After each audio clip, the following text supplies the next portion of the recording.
السلام علیکم ورحمۃ اللہ وبرکاتہ۔ آج کے خطبے کا عنوان ہے ماہ سفر، یعنی سفر کا مہینہ اور نیا تعلیمی سال۔ الحمدللہ والصلاۃ والسلام علی رسول اللہ، اما بعد۔ یقیناً تمام تعریفیں اللہ عز و جل کے لیے ہیں۔ اس کے حکم کو کوئی رد نہیں کر سکتا اور اس کے حکم پر تعاقب نہیں کر سکتا، اور ہر چیز اسی کی قضاء و قدر کی مرہون منت ہے۔ میں گواہی دیتا ہوں کہ اللہ کے سوا کوئی بھی معبود برحق نہیں، اور اس کا ربوبیت، الوہیت اور اسماء و صفات میں کوئی شریک بھی نہیں۔ اور میں یہ بھی گواہی دیتا ہوں کہ حضرت محمد صلی اللہ علیہ وسلم اللہ تعالیٰ کے بندے اور اس کے آخری رسول ہیں۔ اللہ تعالیٰ آپ پر، آپ کی آل پر اور تمام صحابہ کرام پر ڈھیروں درود و سلامتی نازل فرمائے۔ حمد و ثنا کے بعد، اے مسلمانوں، وحی کے مطابق عقیدہ توحید کے اصولوں میں یہ بھی شامل ہے کہ ہمہ قسم کے خرافات سے خبردار کیا جائے اور ہر قسم کی گمراہی سے متنبہ کیا جائے۔ بدشگونی زمانہ قدیم سے لے کر آج تک کچھ لوگوں میں پائی جانے والی خرافات میں سے ایک ہے۔ اسی طرح کوئی نظر آنے والی چیز یا سنا جانے والا لفظ طبیعت کو ناگوار گزرے یا موروثی طور پر کسی چیز کو ناپسند کیا جائے، ان چیزوں کے بارے میں بدشگونی لینا بھی انہی خرافات میں شامل ہے۔ مثال کے طور پر ماہ سفر میں کسی خاص پرندے یا لفظ کو دیکھنے یا سننے کو بدشگونی سے منسلک کرنا۔ چنانچہ کچھ لوگ اسی بدشگونی کی وجہ سے اپنے عزائم کو ختم کر ڈالتے ہیں اور اپنے مقاصد سے ہٹ جاتے ہیں۔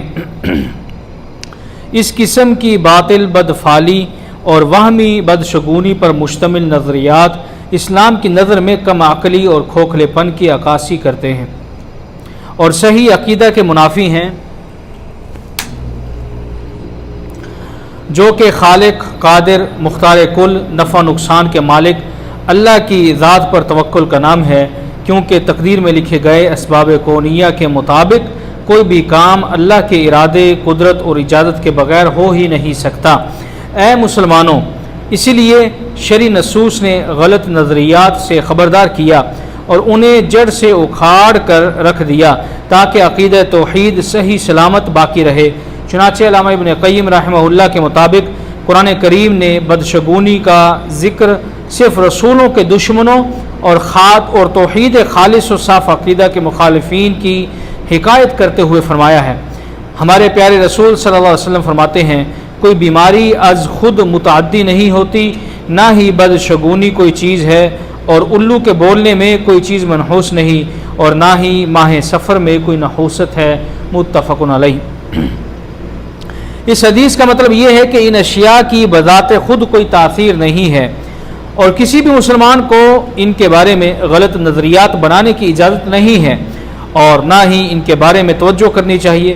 چنانچہ ایک مومن پر یہ واجب ہے کہ وہ ان باطل امور کے سامنے ہتھیار مت پھینکے اور اپنی سمت سے ذرا بھی نہ ہٹے، اور اپنے عزائم کی تکمیل اور ضرورت و حاجت کو مکمل کر کے ہی دم لے، کیونکہ بدشگونی ایسا شرک ہے جو کہ عقیدہ توحید کی کم ترین سطح کے بھی منافی ہے۔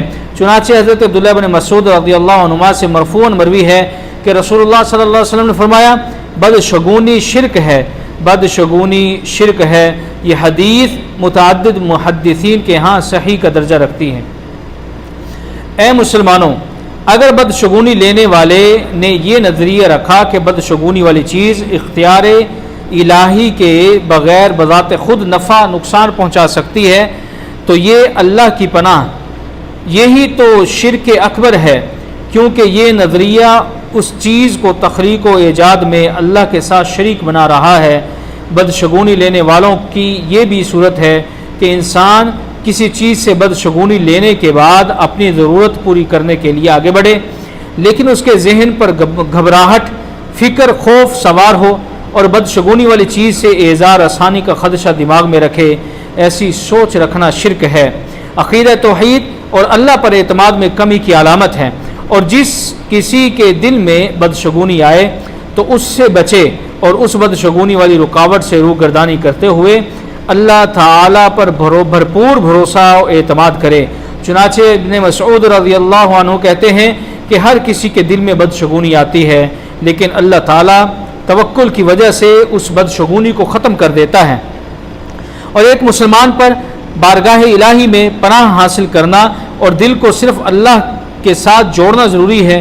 اس کے لیے وہ دعا میں گڑ گڑا کر اللہ تعالیٰ سے دعائیں مانگے، اور جو شخص شیطان کے بہکاوے میں آ کر بدشگونی میں پڑ جائے اور جس کام کی نیت سے چلا تھا اسے چھوڑ دے، تو بس اوقات کم ترین سطح سے بھی نیچے درجے کا عقیدہ رکھنے کی وجہ سے سزا کے طور پر اس کے بدشگونی والے خدشات کو اللہ تعالیٰ حقیقت میں بدل دیتا ہے کہ اس نے اللہ تعالیٰ پر سچا توکل اور بھروسہ کیا ہی نہیں۔ چنانچہ اے اللہ کے بندو، اللہ سے ڈرو، واجبات میں خلل پیدا کرنے والے اوہام سے بچو، رب ارض و سما کے بارے میں عقیدہ توحید سے متصادم نظریات سے دور رہو، کیونکہ سب معاملات اللہ تعالیٰ کے ہاتھ میں ہیں۔ اس کے فیصلوں کو کوئی بدل نہیں سکتا اور اس کے فضل کو کوئی ٹال نہیں سکتا۔ ہر مسلمان کو چاہیے کہ اپنے دل کو صرف ایک اللہ کے ساتھ جوڑے۔ اسے چاہیے کہ اللہ پر اپنے اعتماد کو بڑھاتا رہے، مشکل کشائی اور حاجت روائی کے لیے اللہ تعالیٰ سے گڑ گڑا کر مانگے۔ یہ بات ذہن نشین کر لیں، انسان کا جتنا وقت اللہ کی اطاعت میں گزرے تو وہ اس کے لیے وقت بابرکت ہے، اور جتنا وقت اللہ کی نافرمانی میں گزرے وہ اس کے اور پورے معاشرے کے لیے وقت نحوست ہے۔ اے اللہ کے بندو، ماہ سفر کی بدعات و خرافات میں یہ بھی ہے کہ اس مہینے میں شادی نہ کرنا۔ لوگ اس مہینے میں یعنی سفر کے مہینے میں منحوس سمجھتے ہوئے شادی نہیں کرتے، اس لیے کہ اگر شادی کریں گے تو وہ شادی کامیاب نہیں ہوگی، اس جوڑے میں طلاق ہو جائے گی، اگر یہ نہ ہوا تو پھر اولاد نہ ہوگی، اگر اولاد بھی ہو گئی تو وہ ناقص ہوگی یعنی اس کے اعضاء درست نہیں ہوں گے۔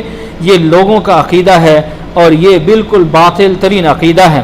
اسی طرح اس مہینے میں سفر کے مہینے میں کاروبار نہ کرنا۔ اس مہینے کی دوسری بدعت یہ ہے کہ لوگ اس میں کاروبار کا افتتاح اور آغاز نہیں کرتے۔ کیوں؟ اس لیے کہ اگر کاروبار شروع کر دیا تو وہ کاروبار کبھی بھی کامیاب نہیں ہوگا، اگر ہو گیا تو اس کاروبار میں فائدہ نہیں ہوگا بلکہ نقصان ہی نقصان ہوگا۔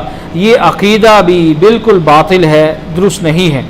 اسی طرح خود ساختہ نفلی عبادات بھی اس مہینے یعنی سفر کے مہینے میں گھڑ لی گئی ہیں۔